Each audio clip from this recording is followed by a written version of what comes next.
Hello students, मैं Kishore Kumar ideal mathematics Saharsa से स्वागत है आप लोग को आइडियल मैथमेटिक्स क्लासेस में। और आज से हम आप लोग को क्लास 11th का टॉपिक स्टार्ट करने जा रहे हैं। तो आप लोग बिल्कुल कंसंट्रेट होकर के जो बात हम बोलेंगे प्रत्येक बात पर ध्यान रखते हुए आज से स्टडी करने के लिए बिल्कुल कंसंट्रेट हो जाइए और कंसंट्रेशन को बढ़ाइए। क्योंकि अभी 2 महीना लगभग हो गया है आप लोग के एग्जाम का।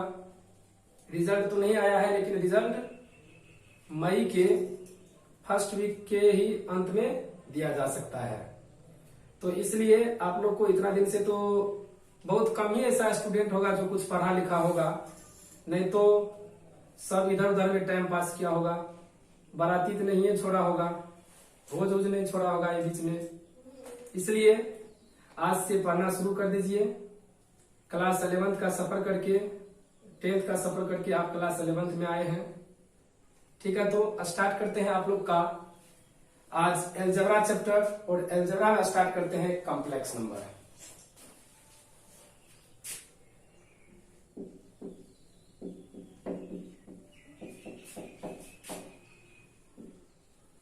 कॉम्प्लेक्स नंबर सम्मिश्र संख्या। देखिए बच्चों, ये कॉम्प्लेक्स नंबर चैप्टर जो है हिंदी में सम्मिश्र संख्या, ये संख्याओं का मिलावट है। सम्मिश्र मीन्स मिला हुआ नंबर है। तो कौन कौन से संख्या का मिलावट है, तो आप कौन कौन संख्या अभी तक जानते हैं 10th क्लास में? आप मेनली जानते होंगे रियल नंबर। हाँ, उसके कई सारे पार्ट होते हैं। नेचुरल नंबर, होल नंबर, परिमेय, अपरिमेय, बहुत सारा नंबर होता है। तो उस सब नंबर किसका पार्ट है? रियल नंबर का। ठीक है, अब हम यहां पर पहले पढ़ लेते हैं कि रियल नंबर के अलावा भी कोई नंबर होता है। वो नंबर होता है इमेजिनरी नंबर। जानते हैं ना, सब कुछ में वास्तविक होता है तो फिर काल्पनिक भी होता है, सच होता है तो झूठ भी होता है। तो हम यहाँ चर्चा करते हैं पहले कुछ नंबर सिस्टम का, तो फिर हम चलेंगे इमेजिनरी नंबर या फिर कॉम्प्लेक्स नंबर का। देखिए बच्चों, जो बच्चे जान रहे होंगे वो भी जानिए। तो बच्चों, पूरे दुनिया में खास करके 2 तरह के नंबर है। पूरे दुनिया में 2 तरह के नंबर है। नंबर सिस्टम, संख्या पद्धति। सिस्टम के बारे में तो अभी चर्चा नहीं करेंगे, क्योंकि ये सिस्टम जो है ये बहुत बड़ा सिस्टम है। रोमन सिस्टम भी होता है, रोमन में लिखने का भी एक तरीका है। तो वो भी क्या होता है, एक सिस्टम के अंतर्गत आता है। तो हम बात करते हैं यहाँ पर नंबर से। तो ये संख्या 2 प्रकार के होते हैं। एक होते हैं रियल नंबर और दूसरा होता है इमेजिनरी नंबर।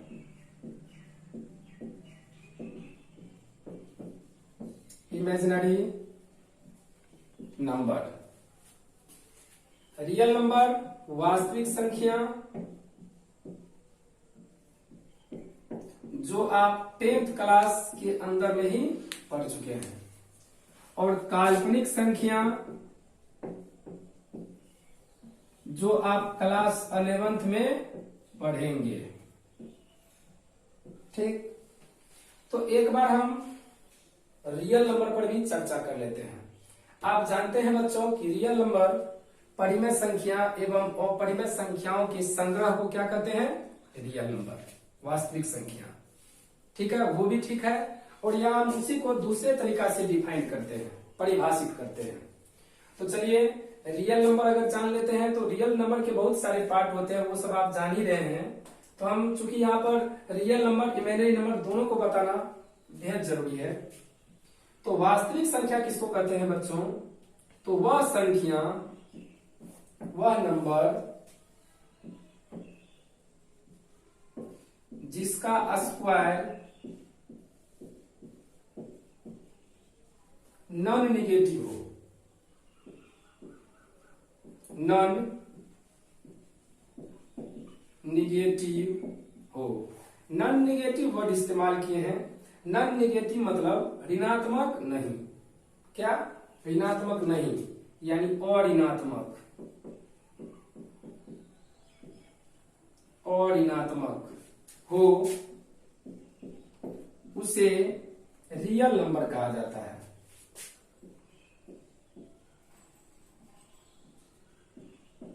ठीक है, वह नंबर जिसका स्क्वायर नॉन निगेटिव हो उसे हम क्या कहेंगे? Real number. जैसे 5 -3 √7 0 2/7 पाई या पाई का मान, ये सब क्या है? Real number. क्योंकि इसमें से आप किसी भी नंबर का स्क्वायर करके देखिए, वो जो है वो आपको क्या मिलेगा? अऋणात्मक मिलेगा, निगेटिव नहीं मिलेगा। आप देख लीजिए स्क्वायर करके, 5 का स्क्वायर 25, ये पॉजिटिव है, निगेटिव नहीं है। -3 का स्क्वायर 9, पॉजिटिव हुआ, मतलब नॉन निगेटिव। √7 का स्क्वायर 7, ये भी निगेटिव नहीं है।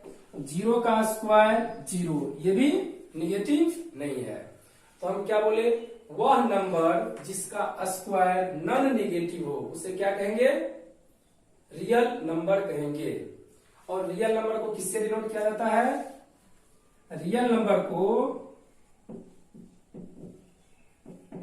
R से डिनोट किया जाता है। R को थोड़ा सा डीप कर देंगे और इसको यानी तगड़ा R बना देंगे। रियल नंबर को तगड़ा R से सूचित करेंगे। ठीक है, तगड़ा। तो ये हो गया रियल नंबर। अब बच्चों हम बात करते हैं इमेजिनरी नंबर का। इमेजिनरी नंबर की बात करते हैं कि इमेजिनरी नंबर हम किसको कहेंगे। अब तक आपने जो भी पढ़ा वो सारा का सारा रियल नंबर है। नेचुरल नंबर यानी प्राकृतिक संख्या, पूर्ण संख्या होल नंबर, रेशनल नंबर परिमेय संख्या, इरेशनल नंबर अपरिमेय संख्या, कंपोजिट नंबर भाज्य संख्या, प्राइम नंबर अभाज्य संख्या, और जो भी नंबर आप पढ़े वो सारा का सारा कैसा नंबर था? Real number. अंडर 10th जो भी पढ़े वो सारा का सारा रियल नंबर। अब हम आपको बताने जा रहे हैं बच्चों इमेजिनरी नंबर ये क्या होता है, कहां से आया, इसका यूज कहां करते हैं। तो जरा गौर फरमाइए बच्चों। एक बात बताइए कि x² + 1 = एक इक्वेशन अगर हम आपको दें तो क्या आप इसको हल कर सकते हैं? कर सकते हैं। चलिए उससे ही पहले हम लेते हैं x² - 1 = 0।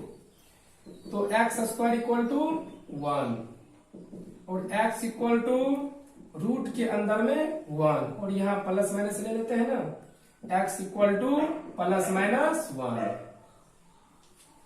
तो x का दो वैल्यू हुआ, +1 और -1। और ये क्वाड्रेटिक इक्वेशन हुआ, द्विघात समीकरण हुआ। तो द्विघात समीकरण के दो मूल होता है। ठीक है, अब बच्चों हम यहां ध्यान दें x² + 1 = 0। तो x² क्या होगा? -1 और x क्या हो जाएगा? रूट के अंदर में -1। अरे देखो अब ये तो समस्या आ गया, रूट के अंदर में -1 आया। तो क्या ऐसा क्वेश्चन कभी 10th क्लास में सॉल्व किया था आपने? रूट के अंदर में जब भी नेगेटिव नंबर आए तो क्या होता है? यहां समस्या आ जाता है। इसलिए द्विघात समीकरण में d = b² - 4ac जो होता है और x = मूल बराबर -b ±√d/2a, ऐसा होता है ना। रूट के अंदर में यानी d का मान जो निगेटिव आता है तो इसी के वजह से रूट के अंदर में निगेटिव के वजह से हम लिखते हैं मूल काल्पनिक होता है। ठीक है, और वही काल्पनिक संख्या यहां पढ़ना है। इस काल्पनिक संख्या को अवास्तविक संख्या भी कह सकते हैं। काल्पनिक या अवास्तविक संख्या।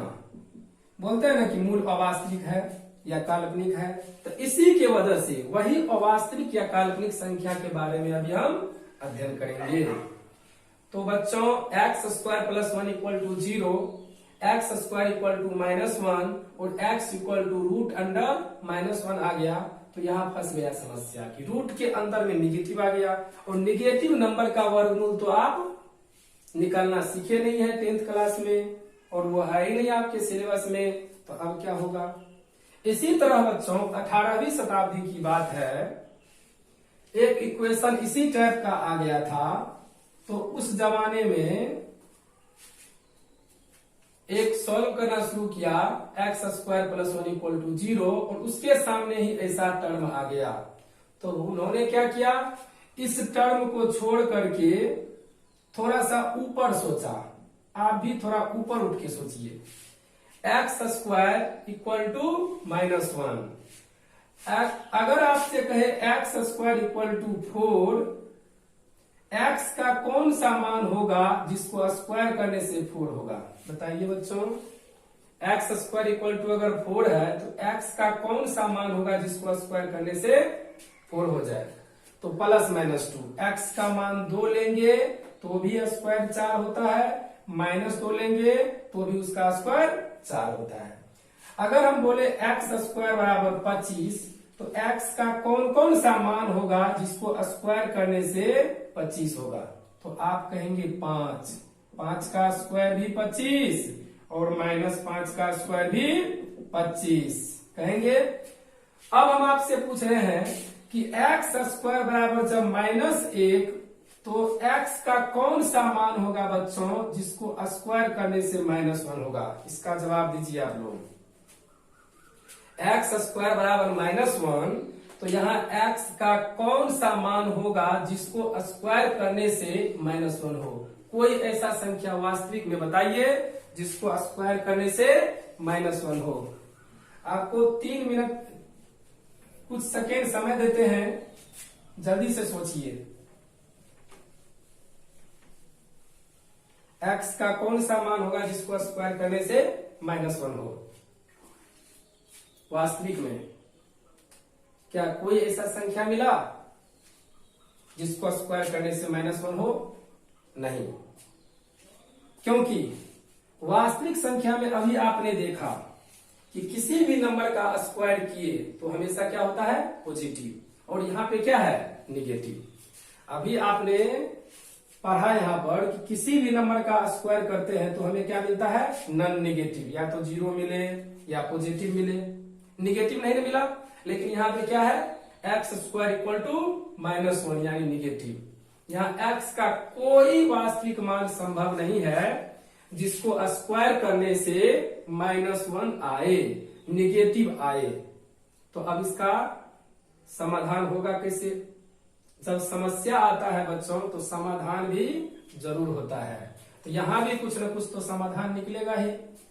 आप लोग से समस्या का समाधान हो अथवा न हो, लेकिन पुराने जमाने में तो समस्या का समाधान तो ढूंढ ही लेते थे। तो चलिए देखते हैं इसका समाधान क्या होगा।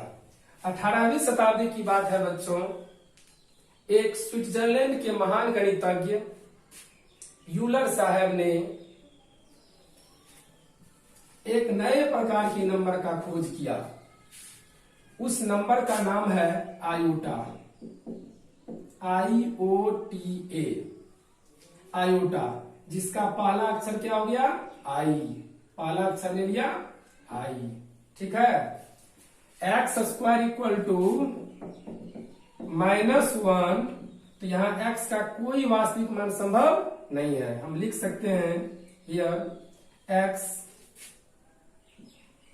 Can not be negative any real number.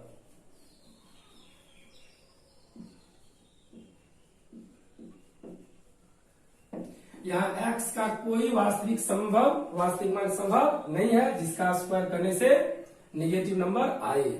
तो इसके लिए सर्वप्रथम स्विट्जरलैंड के एक महान गणितज्ञ लियोनहार्ड यूलर साहब ने एक नए प्रकार के नंबर का खोज किया, आविष्कार किया, जिस नंबर का नाम है आयोटा। आयोटा का फर्स्ट लेटर लिया आई और मान लिया कि आई को ही स्क्वायर करने से -1 होता है। गौर से सुनिए, यहां पर x square plus 1 equal to 0, तो एक्स स्क्वायर इक्वल टू -1। यहाँ x का कोई वास्तविक मान संभव नहीं है जिसको स्क्वायर करने से -1 हो। तब इस समस्या को समाधान करने के लिए सर्वप्रथम स्विट्जरलैंड के एक महान गणितज्ञ यूलर साहब ने एक नए प्रकार के नंबर का खोज किया और उस नंबर का नाम है आयोटा। आयोटा का फर्स्ट लेटर लिया आई और मान लिया कि आई को ही स्क्वायर करने से -1 होता है। क्यों माना? क्योंकि वास्तव में से कोई ऐसा नंबर है ही नहीं जिसको स्क्वायर करने से -1 हो। तब इसलिए यहाँ पर इमेजिन किया कि i is a number such that i square equal to -1। तभी से ही i को इमेजिनरी नंबर कहा जाता है, क्योंकि i इमेजिन किया हुआ नंबर है, कल्पना किया हुआ नंबर है, माना हुआ नंबर है, इसलिए i को क्या कहेंगे? i is called imaginary number. i को काल्पनिक संख्या कहा जाता है। तो इसका खोज किसने किया? स्विस मैथमेटिशियन, स्विट्जरलैंड के महान गणितज्ञ यूलर साहब ने, ई साइलेंट होता है, इसको यूलर पढ़ते हैं। यूलर साहब ने इसका खोज किया और वो कब? तो 18th सेंचुरी, 18वीं शताब्दी में। ये सब बात नोट कर लीजिए सभी कि इस तरह से इसका खोज हुआ। तो आई को क्या कहते हैं? इमेजिनरी नंबर सच दैट, इस प्रकार आई का मान क्या हो जाएगा बच्चों? √(-1)। इधर से स्क्वायर हटेगा तो रूट हो जाएगा ना, तो तभी से ही आई को क्या करना शुरू कर दिया? Imaginary number. तो बच्चों आई को क्या कहते हैं? आई को कहते हैं इमेजिनरी नंबर। आई को कहते हैं इमेजिनरी नंबर। हिंदी क्या हुआ इसका? काल्पनिक संख्या। और आई का खोज किसने किया? स्विट्जरलैंड के एक महान गणितज्ञ यूलर साहब ने 18वीं शताब्दी में। ठीक, अब इसके अनुसार बच्चों आई स्क्वायर अभी यहाँ पे था, आई स्क्वायर का मान क्या था? -1, क्योंकि आई एक ऐसा नंबर खोजा हुआ है, माना हुआ है, जिसको स्क्वायर करने से -1 होता है। तो इसलिए यहाँ पर आई स्क्वायर का मान क्या? -1 लिख सकते हैं। अगर बच्चों आई क्यू का मान अगर हम बोले तो आप इसको लिख सकते हैं आई स्क्वायर गुना आई, बेस सेम तो पावर जुटेगा, ये हो जाएगा -1, आई स्क्वायर का मान -1 इंटू आई यानी -i। i4 का मान बोले इसको आप आई स्क्वायर का स्क्वायर लिख सकते हैं। आई स्क्वायर का मान क्या? -1 और -1 का स्क्वायर +1। तो बच्चों आप लोग को 4 मान याद रखना है। 4 मान कौन कौन? तो सबसे पहले आई को कहेंगे इमेजिनरी नंबर और इसका मान क्या होता है? तो √(-1)। जब आई स्क्वायर बराबर -1 अभी आया था तो आई का मान √(-1) होगा ना। तो पहला बात आई का मान √(-1), आई स्क्वायर का मान -1, आई क्यू का मान -i और i4 का मान 1। ये 4 बातें आपको याद रखना है, तब आपसे प्रॉब्लम बनेगा। यानी बच्चों ध्यान दीजिए, एक बार बोलिए मेरे साथ। आई क्या है? Imaginary number. आई का मान √(-1), आई स्क्वायर का मान -1, आई क्यू का मान -i, i4 का मान 1। याद रहेगा। आई का खोज किसने किया? यूलर साहब ने। ये कहाँ के थे? स्विट्जरलैंड के। कि दोस्त था? जान पहचान का था,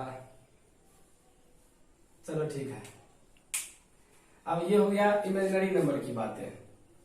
अब हम इसमें जानेंगे कि इमेजिनरी नंबर जो है ये रूट के अंदर में निगेटिव नंबर आता है तब ये इमेजिनरी नंबर होता है। चलिए देखिए, इससे पहले हम चर्चा किए थे बच्चों, इसे तो याद रखिए ही, वेरी वेरी इंपोर्टेंट प्रॉब्लम बनाने के लिए। और थोड़ा सा कुछ बच्चे ये भी कर सकते हैं कि सर रूट के अंदर में -1 ले लेंगे तो इसको स्क्वायर करने से -1 हो जाएगा। तो क्या यही तो है इमेजिनरी नंबर, ये वास्तविक संख्या थोड़े ना है। तो याद रखिए, जिस नंबर का स्क्वायर ऋणात्मक हो उसे हम कहेंगे इमेजिनरी नंबर। जिस नंबर का स्क्वायर ऋणात्मक हो उसे क्या कहेंगे, इमेजिनरी नंबर। इसको हम डेफिनेशन में हम फिर लिख सकते हैं कि इमेजिनरी नंबर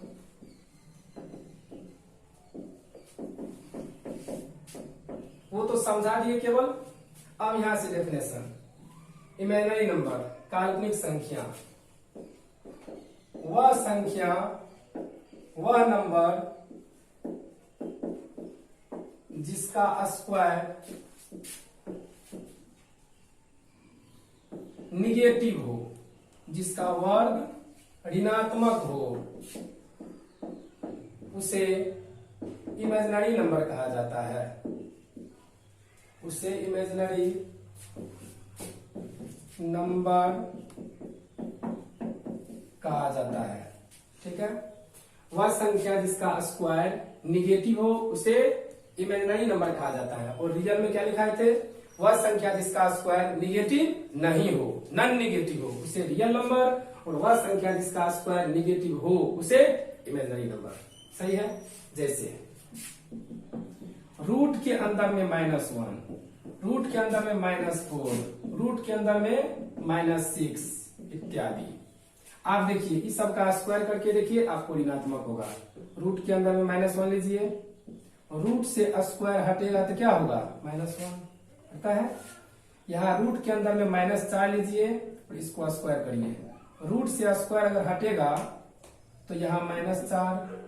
इसी तरह और भी। तो क्या बोले आपको, जब भी रूट के अंदर में ऋणात्मक संख्या आए तो ऐसे संख्या का स्क्वायर ऋणात्मक होगा, और वैसे संख्या क्या कहलाएगा, इमेजिनरी नंबर कहलाएगा।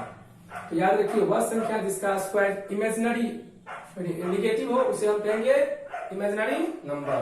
और इमेजिनरी नंबर को किससे डिनोट करेंगे, आई से। इमेजिनरी नंबर को किससे डिनोट करेंगे, सूचित करेंगे आई से। ठीक है। और आई को इमेजिनरी नंबर कहा जाता है। और आई का मान रूट के अंदर -1, फिर लिखते हैं आई स्क्वायर का मान -1, आई क्यू का मान -i और i4 का मान 1। याद रहेगा। चलिए, तो अब हम बात करते हैं कि ऋणात्मक संख्या का वर्गमूल कैसे निकालेंगे। Square root of negative number. ऋणात्मक संख्या का वर्गमूल, ऋणात्मक संख्या का वर्गमूल। तो मेरे प्यारे बच्चों जरा गौर फरमाइए कि ऋणात्मक संख्या का वर्गमूल कैसे। अगर हम आपसे कहें कि 25 का वर्गमूल निकालिए तो आप आसानी से कहेंगे 5, लेकिन हमें निकालना है निगेटिव नंबर का वर्गमूल, तब क्या होगा। निगेटिव नंबर का वर्गमूल निकालने के लिए आप थोड़ा सा ध्यान दीजिए। हम -25 को लिख सकते हैं 25 गुना -1, बोलिए 25 गुना -1, ऐसे लिखते हैं -1। ठीक है, 25 गुना -1। उसके बाद इसको हम अलग अलग भी कर सकते हैं, 25 गुना रूट के अंदर -1। ये आप जानते हैं ना, रूट अंडर ए बी रहता है, जिसको अलग अलग लिख सकते हैं, रूट अंडर ए रूट अंडर बी, तब ना रूट अंडर ए बी हो जाता है। तो जब भी रूट के अंदर में दो टर्म है तो उसको हम अलग अलग भी कर सकते हैं। अब बताइए 25 का वर्गमूल 5 और -1 का वर्गमूल क्या होता है? आई। -1 का वर्गमूल क्या होता है? आई। और ये आई कैसा नंबर? Imaginary number. तो हम लिख सकते हैं इसके बदले आई। यानी आप देखिए तो -25 का वर्गमूल क्या आ गया बच्चों? 5i। -25 का वर्गमूल 5i। तो जिस नंबर में आई लग गया वो कैसा नंबर? इमेजिनरी नंबर, काल्पनिक संख्या। तो -25 भी कैसा नंबर? Imaginary number. तो इस तरह से आप वर्गमूल निकाल सकते हैं। इसी प्रकार अगर आपको यहां पर कहे कि -36 का वर्गमूल क्या होगा, तो इस तरह से आप इसको बना सकते हैं। इसको लिखेंगे 36 गुना -1, फिर इसको अलग अलग करेंगे, √36 गुना √-1, क्योंकि आप सूत्र जानते हैं बच्चों कि रूट अंडर अगर ए बी होता है तो इसको अलग अलग कर सकते हैं ना। और अगर बेस सेम रहे तो पावर क्या होता है?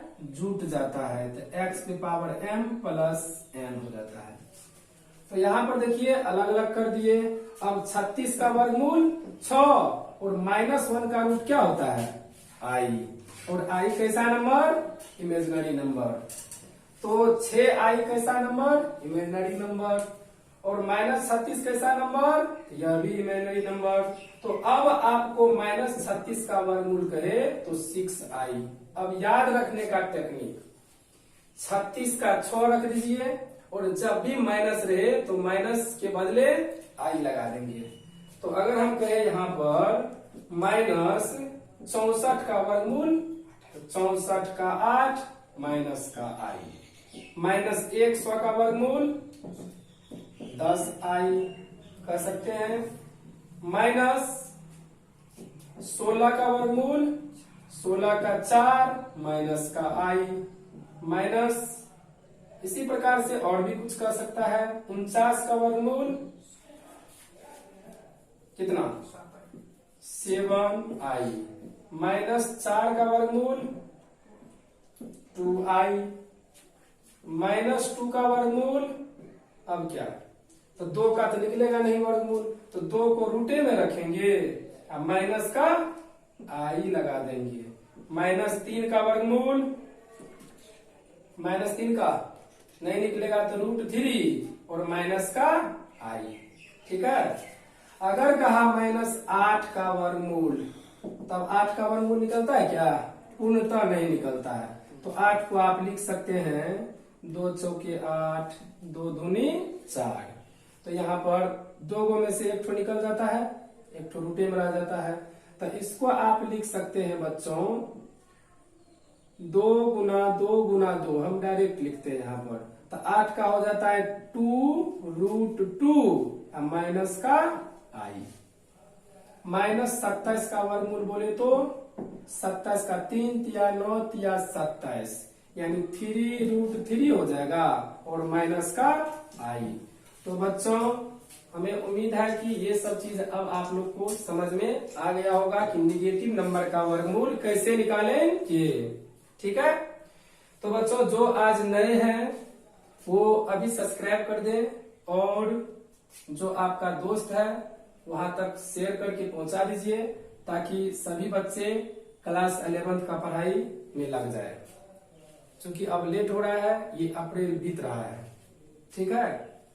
तो आज यहीं पर नेक्स्ट क्लास में आपको बताएंगे बच्चों कि आई पर पावर कितनों दे दे तो उसका मान कैसे ज्ञात करेंगे।